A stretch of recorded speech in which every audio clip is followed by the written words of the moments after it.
Assalamualaikum warahmatullahi wabarakatuh dan salam sejahtera.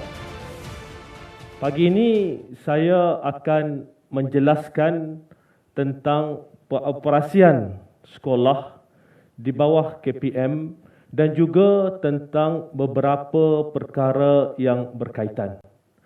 Seperti mana yang kita sedia maklum bahawa pada waktu ini sekolah berada dalam cuti pertengahan tahun dan sesi persekolahan berikutnya mengikut takwim akan bermula pada 13 Jun untuk negeri kumpulan A dan 14 Jun untuk negeri-negeri dalam kumpulan B. Kemudian murid akan mengikuti pengajaran dan pembelajaran selama 25 hari persekolahan sehinggalah kepada cuti yang berikutnya, iaitu cuti pertengahan penggal yang bermula pada 16 Julai bagi negeri kumpulan A dan 17 Julai bagi negeri kumpulan B. Daripada tarikh tersebut bermula cuti pertengahan penggal sehingga 26 Julai untuk negeri kumpulan A, negeri kumpulan B dan 25 Julai untuk negeri kumpulan A. Jadi itulah takwim atau jadual penggal persekolahan yang ada dan berkuat kuasa pada hari ini. Memandangkan mengikut takwim ini, sekolah akan bermula semula pada 13 dan 14 Jun. Tentunya ramai ibu bapa yang tertanya-tanya, apakah pendekatan yang kita akan laksanakan untuk tempoh 25 hari persekolahan ini? Mengambil kira situasi semasa, Kementerian Pendidikan Malaysia telah membuat ketetapan bahawa untuk tempoh 25 hari persekolahan ini, kita akan laksanakan PDPR, iaitu pengajaran dan pembelajaran di rumah. Dan ketetapan ini juga diguna pakai untuk semua sekolah swasta, sekolah antarabangsa dan sekolah expatriate. Ini bermakna sekolah swasta, sekolah antarabangsa dan sekolah expatriate yang berdaftar dengan KPM perlu melaksanakan PDPR sepanjang tempoh ini berdasarkan takwim masing-masing. Jadi, saya harap jelas bahawa selepas sekolah mula dibuka semula pada 13 Jun di negeri kumpulan A dan 14 Jun di negeri kumpulan B, kita akan laksanakan PDPR untuk tempoh 25 hari persekolahan. Jadi murid-murid belajar dari rumah. Kemudiannya tentu ada yang bertanya, apakah yang akan berlaku selanjutnya selepas ini, di mana selepas berakhirnya sesi cuti pertengahan penggal itu. Untuk makluman ibu bapa dan anak-anak sekalian, Kementerian Pendidikan akan memaklumkan kepada ibu bapa dan murid sekurang-kurangnya seminggu sebelum persekolahan bermula tentang apakah pendekatan selanjutnya berdasarkan situasi yang ada pada waktu itu. Jadi, secara keseluruhannya, kalau saya boleh jelaskan bahawa pada waktu ini sekolah sedang bercuti, kemudian tamat saja cuti pertengahan penggal, sekolah akan diteruskan, tetapi secara PDPR di rumah untuk tempoh 25 hari persekolahan. Kemudian pada 16 Julai hingga 25 Julai ada satu lagi cuti pertengahan penggal dan kemudiannya akan dibuka semula selepas 25 dan 26 Julai.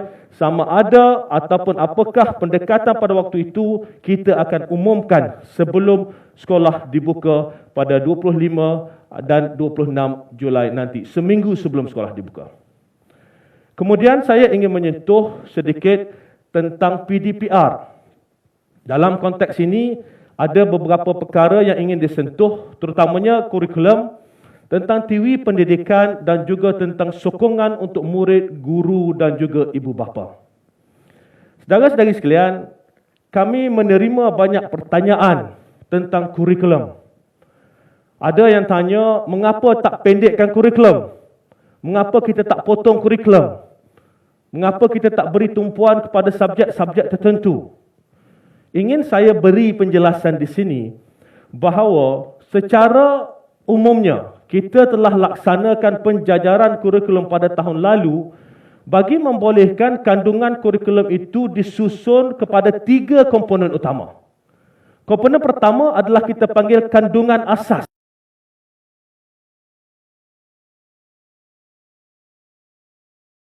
Asas yang perlu dikuasai oleh semua murid.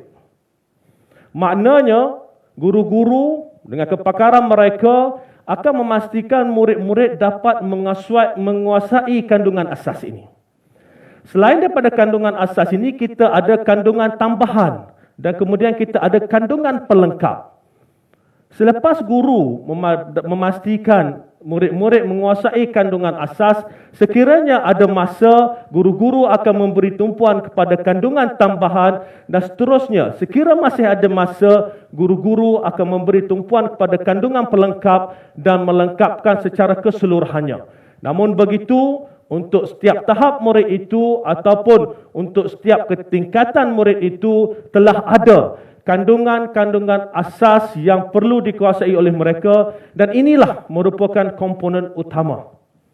Apa yang penting yang kita ingin tekankan di sini bahawa setiap guru mengetahui tentang kemampuan dan juga kebolehan anak didik mereka.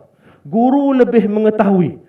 Dan ini akan membolehkan guru-guru menyusun perancangan supaya kandungan-kandungan, khususnya kandungan asas itu dapat dikuasai oleh murid-murid mengikut pendekatan yang terbaik.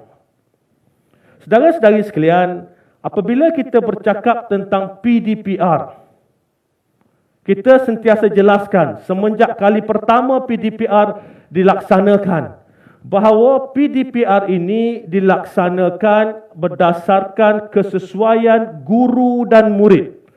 Kerana kita sedar guru ada kekangan masing-masing, murid ada kekangan masing-masing. Guru lebih mengetahui dan mengenali murid-murid mereka. Sebab itu kita jelaskan bahawa apa yang perlu dilaksanakan dalam PDPR adalah berdasarkan kesesuaian guru dan murid. Pagi tadi saya mendapat satu mesej daripada ibu bapa yang bertanya, kata kalau boleh KPM janganlah gunakan lagi manual PDPR 2.0 sebab dalam tu terlalu banyak subjek yang perlu diikuti di sepanjang PDPR. Ingin saya jelaskan di sini bahawa seperti mana yang telah dijelaskan oleh kementerian banyak kali, manual PDPR 2.0 itu adalah hanyalah satu panduan untuk membolehkan guru dan ibu bapa melihat secara keseluruhan apakah kaedah yang boleh digunakan dan apakah keadaan yang paling optimum yang boleh dilaksanakan. Namun tidak semestinya dilaksanakan sebiji segolek, orang kata, seperti mana yang diletakkan di dalam manual itu. Ada yang kata pada saya, contoh itu menunjukkan terlalu banyak subjek yang perlu dilaksanakan. Seperti mana kami jelaskan sebelum ini, ianya adalah satu contoh bagaimana sekiranya subjek-subjek diletakkan dalam keseluruhan tempoh pengajaran dan pembelajaran tersebut. Sekali lagi saya ingin tegaskan, apa yang diberikan itu adalah contoh dan guru lebih mengetahui apakah pendekatan yang terbaik tentang kurikulum yang akan diajar oleh mereka. Sebab itu, saudara-saudari, apa sahaja yang kita laksanakan dalam kurikulum ini, tumpuan utama adalah kepada kemenjadian murid secara keseluruhannya. Jadi saya amat berharap penjelasan ini dapat memberi gambaran yang lebih luas pada ibu bapa bahawa secara umumnya kurikulum itu telah dijajarkan bagi membolehkan komponen-komponen utama dalam setiap mata pelajaran itu diberi tumpuan dan bagi membolehkan guru-guru memilih apakah kaedah dan pendekatan yang paling sesuai. Seterusnya berkaitan dengan TV pendidikan. Pertama sekali saya ingin menyentuh tentang didik TV. Saya masih ingat sewaktu Didik TV dilancarkan pada 17 Februari yang lalu dan kemudiannya kita buka sekolah. Ramai yang kata, dah buka sekolah baru nak buat Didik TV. Saudara-saudari, pada waktu itu kami di kementerian telah menilai keadaan semasa dan kita melihat bahawa kita perlu bersedia. Kita perlu bersedia kerana kita tidak tahu apakah perangainya, apakah failnya COVID-19 ini. Kita tak tahu mungkin kes akan meningkat pada bila-bila masa. Kita tak tahu mungkin kita perlu kembali kepada PDPR. Sebab itu pada waktu itu kita cukup committed bahawa kita perlu laksanakan TV Didik ini secepat mungkin bagi memastikan kita meletakkan Didik TV ini pada platform yang baik dan sekiranya berlaku lagi PDPR, kita dapat gunakan sepenuhnya TV Didik ini untuk memastikan murid-murid yang tidak dapat akses kepada internet sekurang-kurangnya mempunyai kaedah yang lebih dekat pada mereka bagi membolehkan mereka dapat turut bersama belajar dan mendapat pengajaran dan mengikuti pengajaran dan pembelajaran dari guru-guru yang berpengalaman dan juga guru-guru yang mampu menyampaikan konsep-konsep dalam kaedah yang lebih mudah. Jadi insya-Allah kita akan teruskan Didik TV ini dengan 15 jam waktu siaran setiap hari. Selain daripada itu, TV pendidikan kita juga bersama OK TV, bersama TV OK dan juga bersama Astro Tutor TV akan diteruskan seperti mana biasa. Jadi insya-Allah kita lihat dalam tempoh ini sokongan yang kita adakan untuk PDPR ini semakin hari semakin baik. Saudara-saudari sekalian, seterusnya saya ingin menyentuh tentang sokongan untuk guru, murid dan juga ibu bapa serta penjaga. Pertama sekali kita tahu di sepanjang tempoh ini kita lihat bagaimana murid-murid dan guru-guru terpaksa melalui satu tempoh yang sukar. Dan ada di antara mereka mungkin memerlukan sokongan dalam konteks counselling. Dan ini kita akan terus laksanakan. Selama ini setiap sekolah mempunyai guru-guru counselling yang akan membantu murid-murid dalam apabila mereka menghadapi kesukaran atau perlu merujuk kepada pihak sekolah dalam suasana ataupun dalam keadaan tertentu. Guru-guru juga mempunyai ruang untuk melalui proses kaunseling jika diperlukan. Selain daripada itu, kita ada juga konsep bimbingan rakan sebaya. Dan inilah yang banyak membantu kita di sepanjang tempoh yang sukar ini. Kita lihat bagaimana ibu bapa sesama mereka berbincang bagaimanakah pendekatan yang boleh dilaksanakan bagi menambah baik PDPR anak-anak mereka di rumah. Ada yang ibu bapa yang membantu antara satu sama lain. Begitu juga di kalangan pelajar. Dan kita akan sentiasa kukuhkan bimbingan ataupun sokongan rakan sebaya ini dalam tempoh pelaksanaan PDPR ini. Seterusnya, tentu ramai yang bertanya tentang latihan guru ataupun kursus untuk guru-guru. Seperti mana yang kita telah laksanakan, kita akan terus tingkatkan latihan serta kursus untuk guru-guru, terutamanya dalam konteks PDPR, termasuklah dalam konteks kemahiran dalam ICT dan pendigitalan. InsyaAllah dari semasa ke semasa kita akan terus tambah baik latihan dan kursus untuk guru-guru dalam konteks ini. Kemudian tentunya ibu bapa tertanya-tanya, ya, kalau ada apa-apa tentang PDPR ini selain daripada cikgu, siapa lagi kami boleh hubungi? Ya, ibu bapa boleh berhubung langsung dengan pihak sekolah bagi memastikan sekiranya terdapat isu-isu tertentu yang ingin disampaikan, boleh disampaikan pada guru, boleh disampaikan pada pihak sekolah. Di peringkat kementerian, kita telah maklumkan pada sekolah supaya mengambil kira pandangan, mengambil kira maklumat yang diberikan oleh ibu bapa ini dalam memastikan kita terus dapat menambah baik PDPR di sepanjang tempoh ini dan mungkin juga sekiranya kita terpaksa melaksanakan PDPR dalam tempoh-tempoh yang akan datang. Saudara-saudari sekalian, seterusnya, ini yang ramai duk tanya tentang inisiatif cerdik iaitu projek rintis peranti di mana kumpulan sasarnya adalah 150,000 murid B40. Ada yang tanya setakat mana dah? Senyap je kementerian tak bagi apa lagi. Untuk makluman saudara-saudari, dalam inisiatif ini kita di peringkat kementerian, ianya dilaksanakan melalui program cerdik di mana sekretariatnya adalah Yayasan Hasanah. Dalam konteks ini, murid akan menerima komputer riba dan juga menerima akses kepada internet untuk tempoh setahun. Apakah perkembangannya? Di sini adalah perkembangannya.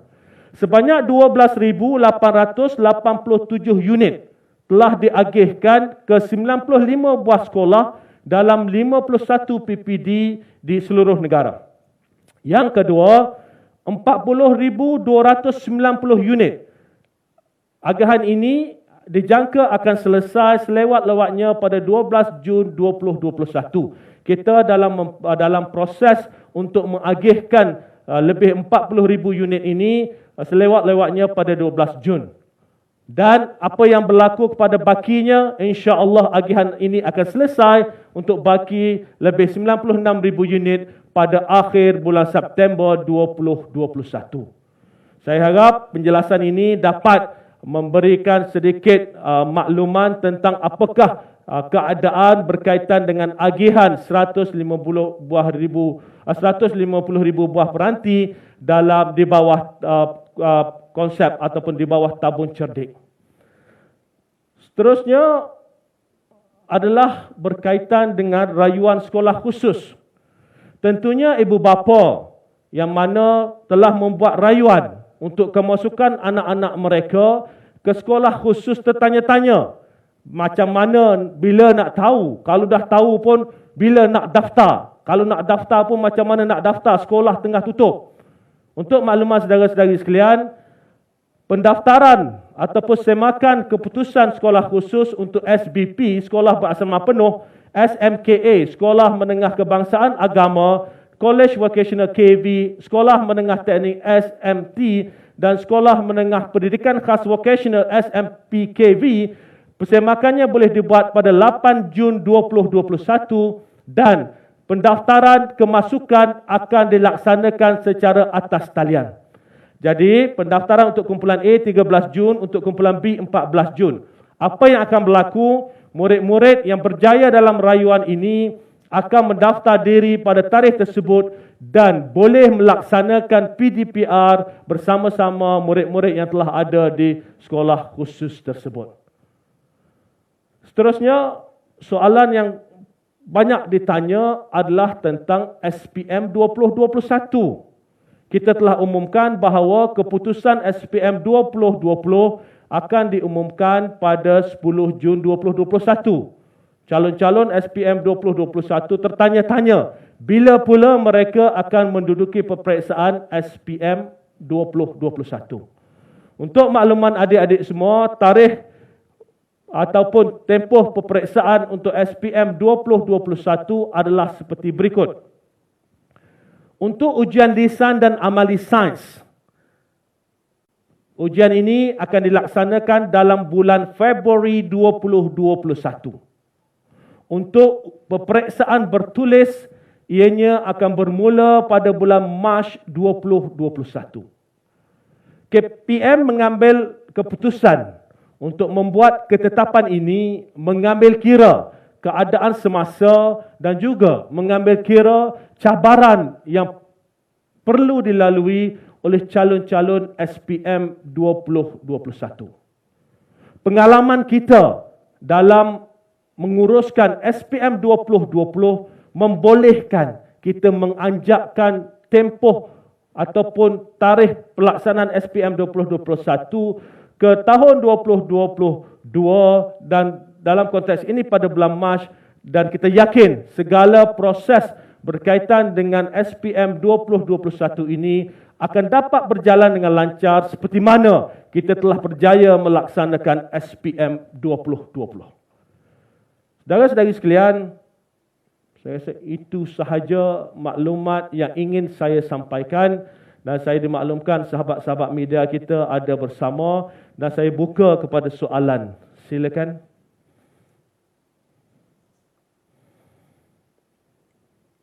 Kalau ada nak tanya, silakan.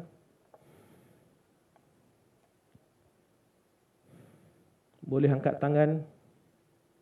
Okey, Fahmi Azril, Berita Harian. Ya, silakan Fahmi.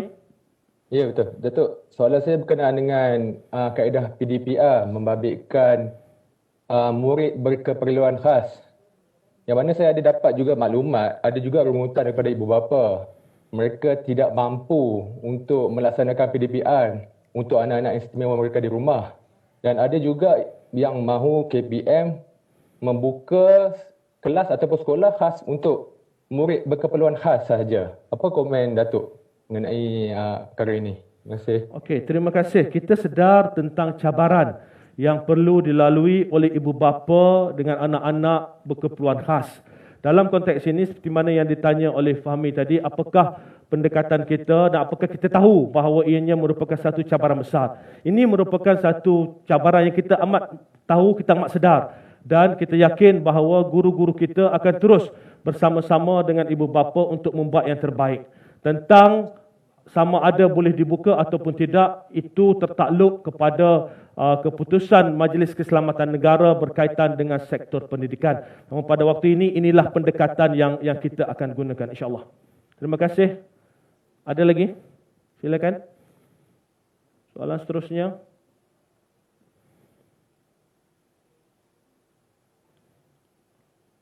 Ada? Tak ada soalan? Ada lagi anyone? Semua dah jelas. Okey. Tivia from Bernama, silakan. Tivia. Silakan. Nak tahu status vaksinasi untuk para guru. Okey, status vaksinasi untuk para guru. Satu soalan yang cukup baik. Untuk buat masa ini, saya dimaklumkan sekurang-kurangnya ataupun lebih 70,000 orang guru telah menerima sekurang-kurangnya satu dos. Dan dalam tempoh ini, insya-Allah kita tahu bahawa sekolah tidak akan dibuka dalam tempoh sehingga akhir bulan Julai, dan saya telah berbincang dengan Menteri Penyelaras Program Imunisasi COVID Kebangsaan, Saudara Khairi Jamaluddin. Kita akan usahakan supaya dalam tempoh ini kita dapat tingkatkan imunisasi untuk guru-guru di bawah KPM. Terima kasih. Ada lagi?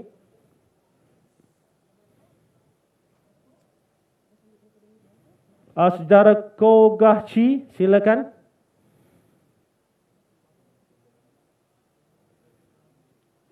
Ada? Tadi angkat tangan tu. Saudara Kogahchi? Tak ada? Masyarah utusan? Datuk Seri, Yep. macam mana dengan ada tak sebelum ni KPM membuat penilaian terhadap keberkesanan PDPR tu? Adakah di peringkat baik atau macam mana? Okey, tentang keberkesanan PDPR ini kita dah lihat. Dia apa yang kita dapati ada dalam konteks tertentu yang pelaksanaan cukup baik. Dia berbeza. Dalam pelbagai konteks ini dia berbeza.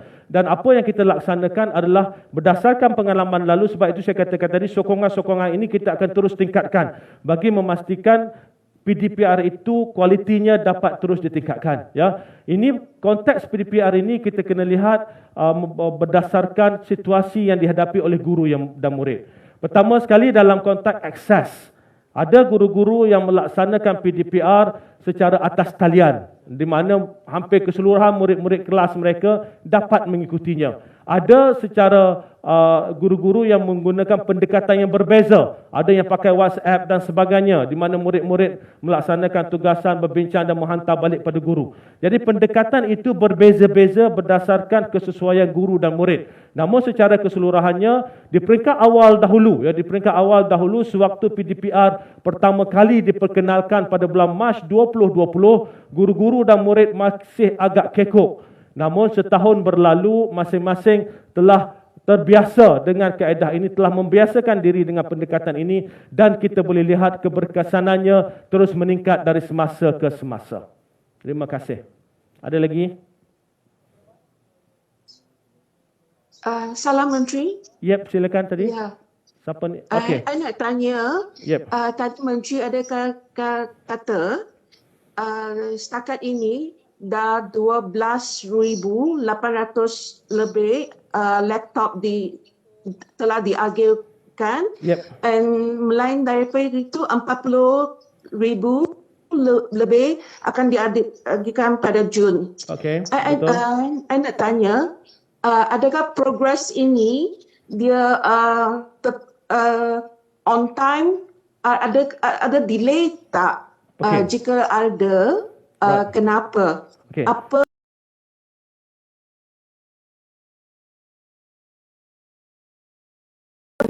Yep. also rural area dia menghadapi kesusahan untuk akses internet. Apa yang boleh dibuat oleh pihak sekolah dan kementerian untuk menghadapi masalah ni? Terima kasih. Tentang akses internet secara keseluruhannya ataupun akses internet di sekolah, yang tentang soalan akses internet ini konteksnya bagaimana? Mereka masih menghadapi masalah internet di kawasan pendalaman. Right. Okey. Aha. Thank you. Okey, pertama sekali berkaitan dengan laptop tadi. Seperti mana yang kita ikhtiarkan supaya laptop ini dapat dibekalkan atau peranti ini dapat dibekalkan sesegera mungkin. Namun dalam keadaan yang amat mencabar ini, khususnya dalam konteks bekalan, ianya menyebabkan kita terpaksa menyusun pendekatan yang sedikit berbeza, dan alhamdulillah akhirnya kita telah mula mengagihkan laptop ini atau peranti ini, dan kita akan teruskan, dan seperti mana saya sebut tadi, kita akan ikhtiarkan bahawa by ataupun pada akhir bulan September semuanya telah dapat diagihkan kepada murid-murid B40 yang telah dipilih. Ya, yang berkaitan dengan akses internet ini, saya rasa kita semua sedar inilah merupakan cabaran utama yang dihadapi oleh kita dalam konteks pelaksanaan PDPR ini, dan kerajaan secara keseluruhannya telah melaksanakan pelbagai inisiatif bagi memastikan supaya ianya dapat ditingkatkan, dan terus melalui My Digital sebagai contoh, berbagai pendekatan dibuat untuk menambahkan akses internet di kawasan luar bandar, dan insya-Allah perkara ini akan memberi manfaat kepada anak-anak kita di luar bandar dalam konteks PDPR juga. Ada lagi? Seterusnya Nur Idayu Kosmo, silakan. Nur Idayu. Assalamualaikum Datuk. Salam. Okey Datuk, saya nak tanya, apa perancangan KPM untuk takwim 2022 jika situasi pandemik COVID masih belum reda? Okey, apakah perancangan KPM sekiranya pandemik COVID masih belum reda? Ini saya ambil masa sikit untuk jelaskan. Inilah cabaran utama yang kita hadapi, ya. Kerana seperti mana saya sebut tadi, kita tidak ada siapa pun antara kita, bukan kami saja di KPM, bahkan seluruh dunia tidak tahu bagaimanakah fail atau perangai COVID ini. Dan kita belajar dari semasa ke semasa. Sebab itu, apa yang kita laksanakan adalah kita telah dalam konteks takwim 2022, kita adalah penyusunan yang telah kita buat, namun kita memerhatikan keadaan semasa, dan insya-Allah kita akan umumkan takwim 2022 apabila kita telah membuat satu pendekatan atau analisa yang cukup mendalam, mengambil kira kemungkinan-kemungkinan yang akan berlaku. Ya, itu berkaitan dengan takwim 2022. Okey, Hana Harun, silakan. Assalamualaikum Datuk. Salam.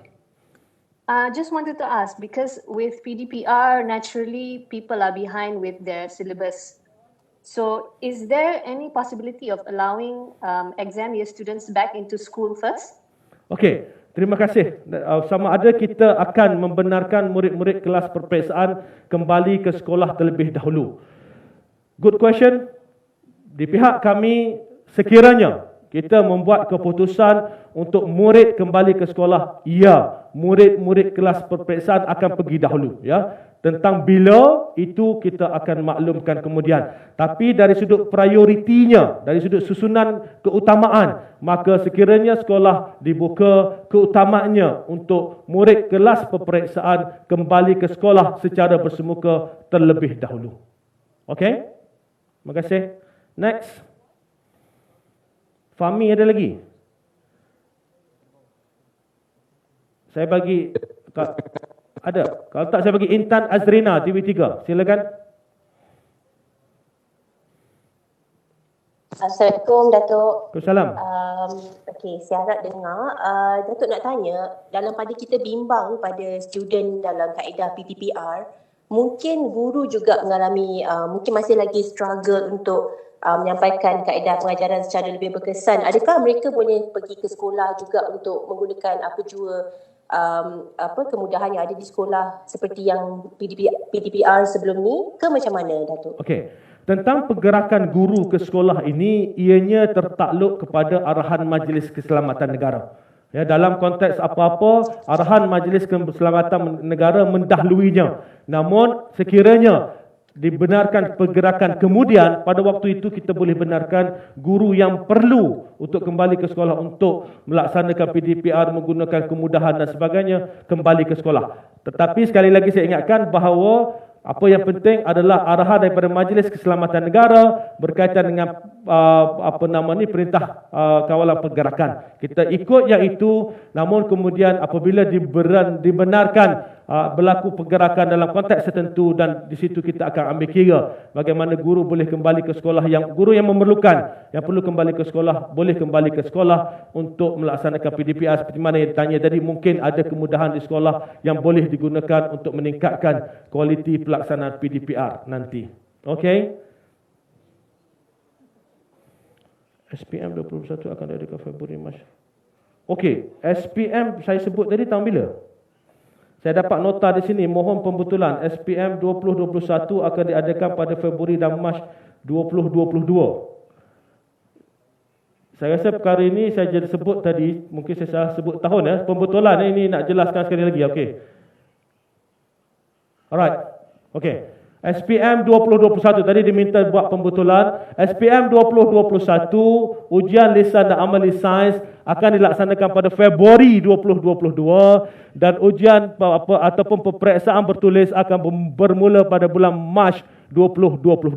Ya, jelas ya. Kalau ada tadi tersilap tadi, dia pada 2022. Terima kasih atas pembetulan tersebut. Okey, ada masa lagi. Kau Gahci, silakan.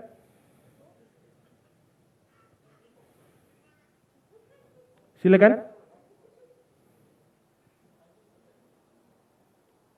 Tak ada? Sir, Yep. I would like to know, do you have the latest dropout rate among the students?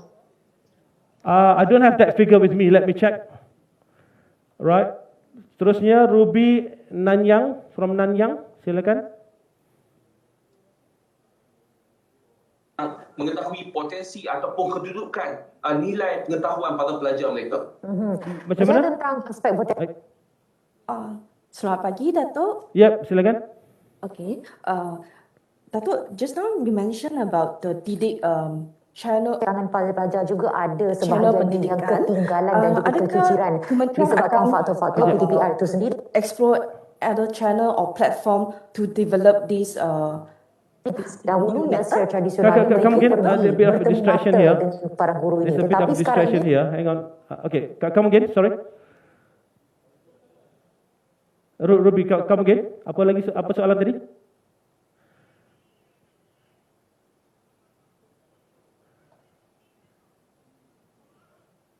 Tak dengar. Okay. Yep. Good morning, Datuk. Morning. Okay, silakan. Just now Datuk mentioned about PDPR ini pada tahun lepas. Tahun ini platform for sepatutnya TV. isu. So, I would like to ask whether Kementerian Pendidikan adakah will explore other channel or platform for this Didik TV? I mean, other than OK. Oh, alright. Sama adakah terdapat channel lain? Buat masa ini kita gunakan Didik TV dan juga kita gunakan OK TV dan Astro. Buat masa ini, ya, as of now itulah pendekatannya, dan setakat ini kita lihat bahawa Didik TV khususnya dengan 15 jam siaran banyak membantu anak-anak kita untuk memahami perkara-perkara ataupun konsep-konsep yang dijelaskan oleh guru mereka. Okey. Ada lagi Hidayah Sinar Harian. Silakan. Hidayah. Assalamualaikum Datuk. Salam. Okey, masih berkenaan dengan keberkesanan PDPR. Jadi boleh Datuk jelaskan apakah mekanisme yang digunakan oleh KPM bagi memastikan PDPR ini berlangsung, sebab kita ada terima aduan di mana khususnya di luar bandar ada mungkin sesetengah subjek atau kita fokus kepada guru yang mungkin effort dia terlalu minima untuk melaksanakan PDPR ni.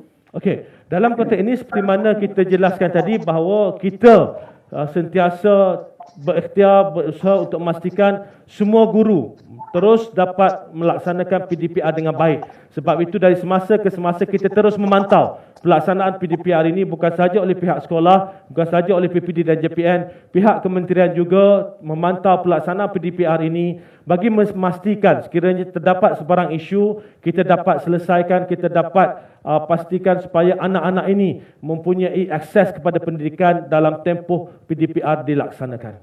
Ya, terima kasih. Ada lagi? Jalil, Suara TV, silakan. Salam. Hello. Yep, silakan. Sorry. Tok, ada tak guru-guru yang tidak ada program vaksinasi yang mengikut giliran? Itu data itu saya tak dengar, saya nak kena semak data tersebut. Dan siapa yang saya ingin, terima kasih atas soalan tersebut. Saya ingin mengambil kesempatan ini untuk mengingatkan guru-guru sekiranya dijemput atau mendapat masa untuk divaksinasikan, tolonglah hadiri program vaksinasi tersebut bagi memastikan kita dapat percepatkan, kita dapat tingkatkan jumlah guru yang dapat divaksinasikan dan kita dapat pastikan supaya hampir keseluruhan guru dapat divaksinasikan dalam masa yang terdekat. Jadi untuk guru-guru yang mendapat tempat untuk divaksinasikan, pihak kementerian pun hari itu kita bincang bahawa kita akan keluarkan ingatan supaya guru-guru menghadiri proses ataupun temu janji vaksinasi yang telah ditetapkan. Terima kasih. Okey, ada lagi? Satu lagi, Kau Ganci, ada lagi soalan? Dia nampak angkat tangan. Tak ada? Sir, Ya. I would like to know, the last time school reopened, physical class, cluster COVID broke out. That prompted the ministry to resort to PDR. Let's say in future, if ministry to reopen physical class again, how can the ministry adopt the method to make sure that the school no longer become the COVID cluster? Okey. Thanks. Terima kasih. Satu soalan yang baik. Ingin saya jelaskan sedikit. Saya dah jelaskan sebelum ini. Ya. Perkara ini agak sensitif dan mungkin ramai akan melihat from konteks yang berbeza.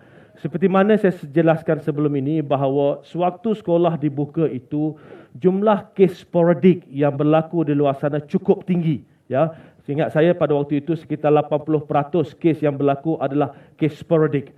Dan apa yang berlaku seperti mana saya sebut, berlaku jangkitan. Sekiranya berlaku jangkitan dalam sekolah, bukan kita kata tak berlaku, tapi bila berlaku jangkitan dalam sekolah, kita lihat bahawa jumlah jangkitan itu tidak merebak begitu cepat, dan kita lihat bahawa SOP yang ada pada waktu itu dapat mengekang perebakan itu.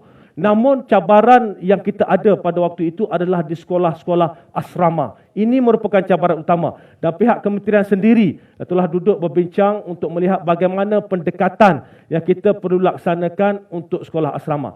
Namun secara keseluruhannya menjawab soalan tadi, apabila di sekolah, katakanlah sekolah dibuka kelak, bagaimanakah pendekatannya dan sebagainya, ini antara perkara-perkara yang sentiasa diperincikan oleh KPM dari semasa ke semasa, dan insya-Allah kita akan maklumkan kepada ibu bapa dan anak-anak di luar sana. Apa yang penting kita lihat bahawa kita cuba yang terbaik untuk memastikan SOP itu dapat dipatuhi. Ya, seperti mana saya sebut tadi, cabaran kita yang paling utama, kita lihat bahawa bila berlaku kes sporadik di luar sana, hampir 80% pada waktu itu anak-anak ini datang ke sekolah dan anak-anak ini didapati positif. Sebab itu apabila data-data pada waktu ini kita lihat ya, jangkitan walaupun sekolah ditutup, jangkitan di kalangan anak-anak murid-murid umur persekolahan juga masih turut berlaku walaupun sekolah ditutup, kerana jangkitan ini berlaku di rumah, berlaku di luar sana. Namun di pihak kementerian kita sentiasa mencari kaedah dan pendekatan yang terbaik supaya bila sekolah dibuka semula kita dapat teruskan persekolahan dalam keadaan yang selamat, insya-Allah. Okey, ada lagi? Fahmi satu lagi ya, silakan. Datuk, pasal peperiksaan antarabangsa macam International General Certificate of Secondary Education, macam mana? Kalau peperiksaan Boleh antarabangsa, okey, untuk tujuan peperiksaan ya, ini seperti mana yang kita tahu dalam dalam SOP MKN pun untuk tujuan peperiksaan saja mereka boleh menduduki peperiksaan tersebut. Itu untuk tujuan peperiksaan dalam tempoh ini. Tapi seperti mana saya cakap, dalam konteks persekolahan, sekolah tersebut dalam tempoh yang kita sebutkan tadi perlu melaksanakan PDPR seperti mana sekolah-sekolah lain di bawah KPM. Ya, okey. Siapa lagi? Hani. Ya, Assalamualaikum Datuk. Salam. So macam Datuk kata tadi, kerajaan untuk akses internet tu, kerajaan dah buat beberapa inisiatif. So mungkin Datuk boleh terangkan apa inisiatif tersebut dan mungkin kawasan mana yang mungkin dah menjadi keutamaan untuk KPM untuk tambah lagi akses internet tu. Okey, berkaitan dengan akses internet di seluruh negara ini, pihak Kementerian Komunikasi telah banyak jelaskan. Saya rasa boleh dirujuk kepada penjelasan yang telah diberikan oleh Kementerian Komunikasi dan Multimedia. Namun dalam konteks sekolah, kita akan sentiasa memastikan supaya sekolah-sekolah kita, akses internet di sekolah-sekolah kita akan terus dapat ditingkatkan. Okey? Intan Azrina, TV3. Ada? Tak ada? Okey. Maisarah, utusan.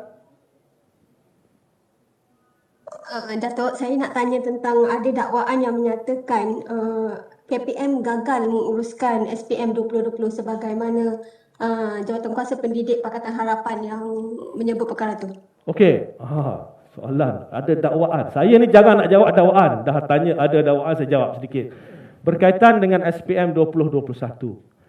Saya rasa SPM 2021 merupakan satu tempoh ya, pelaksanaan yang amat mencabar. Dan tidak ada sesiapa pun di antara kita pernah melaluinya sejak negara merdeka. Dan dalam konteks ini, pelaksanaan pada 2021 ini memerlukan satu penelitian yang cukup mendalam. Pertama sekali, kita tetapkan satu tarikh suatu sebelum berlaku pandemik, kemudian kita tukar pada satu tarikh lain, kemudian kita tukar pada satu tarikh lain, dan akhirnya kita laksanakan pada tarikh yang berikutnya. Dalam pelaksanaan ini, belum ada dalam sejarah macam mana nak buat pelaksanaan SPM dalam pandemik. Kita buat satu SOP yang cukup lengkap. Lembaga peperiksaan keluarkan SOP yang cukup lengkap. Jarak kalau dulu sebelum ini jaraknya adalah sekitar 0.8 meter antara meja ke meja. Kita kata kita tingkatkan jarak daripada 0.8 meter jadi 1.5 meter. Kita kata kita tambahkan bilik-bilik. Kalau ada murid-murid yang datang ke sekolah, walaupun belum tentu positif ya, tapi nampak agak batuk dan sebagainya, kita letak dalam bilik-bilik khas. Bilik-bilik khas ni sebesar-besar bilik ni ada dalam 3 atau 4 orang sahaja. Ini untuk mengurangkan rasa ataupun gangguan kepada calon-calon lain yang sedang menduduki peperiksaan.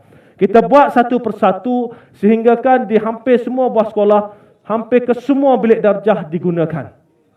Selain daripada itu, jumlah petugas. Kita tingkatkan jumlah petugas hingga lebih 48,000 orang dalam memastikan ianya dapat dilaksanakan dengan baik. Kalau dulu waktu makan tengah hari, kita pelajar berselerak dalam kawasan sekolah. SPM 2020, makan tengah hari, makan dalam kelas. Sembahyang di tempat yang telah disusun dengan baik. Guru-guru bergerak secara keseluruhannya sebagai satu enjin besar untuk memastikan bahawa SPM 2020 dapat dilaksanakan dengan baik. Kemudian kita teliti macam mana nak laksanakan pemarkahan SPM 2020. Kalau dulu cikgu-cikgu berhimpun di tempat-tempat tertentu untuk membuat marking dan sebagainya, boleh tak kita laksanakan?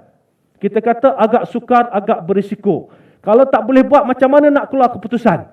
Kita buat keputusan bahawa untuk SPM 2020 buat pertama kali dalam sejarah negara, pemeriksaan kertas SPM 2020 dibuat secara atas talian. Saudara-saudari, nak buat pemeriksaan atas talian bukan mudah. Lebih 5 juta kertas peperiksaan perlu di-scan.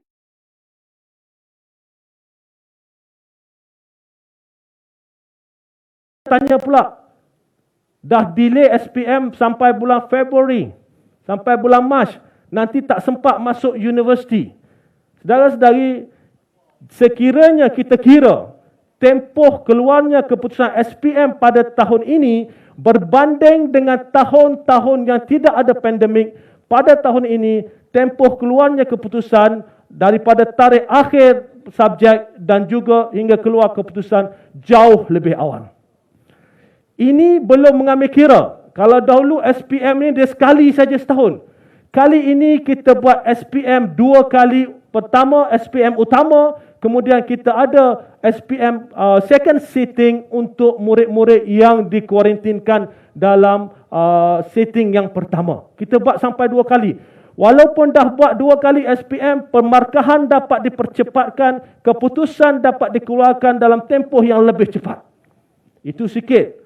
Buat pertama kali juga dalam sejarah. Keputusan SPM, kalau kita ingat dulu, bila keluar, kita kena pergi sekolah nak semak. Kita sedar keadaan semasa, buat pertama sekali dalam sejarah, keputusan SPM akan boleh disemak secara atas talian. Tak habis lagi. Untuk maklumat saudara-saudari, kalau sebelum ini, sijil SPM akan dicetak sekitar 5 atau 6 bulan selepas keputusan keluar. Untuk tahun ini, sijil SPM akan dicetak sebulan selepas keputusan keluar. Jadi saya rasa itu menunjukkan dalam tempoh yang singkat ini, banyak kejayaan yang kita telah laksanakan dalam memastikan SPM 2020 bukan sahaja merupakan SPM yang banyak cabarannya, tapi SPM 2020 adalah satu tahun di mana terlalu banyak penambahbaikan dibuat kepada pelaksanaan peperiksaan ini. Saya rasa itu sahaja untuk hari ini, dah panjang lebar hampir 50 minit dan saya harap ianya telah dapat menjelaskan perkara-perkara yang dibangkitkan tadi dan juga perkara-perkara yang berkaitan, terutamanya saya sedar bahawa calon-calon SPM 2021 cukup khawatir bahawa mereka tidak mempunyai tempoh yang mencukupi, seperti mana kita jelaskan bahawa kita akan laksanakan ujian amali pada bulan Februari dan peperiksaan bertulis pada bulan Mac tahun 2022. Itu saja, sekian. Assalamualaikum warahmatullahi wabarakatuh.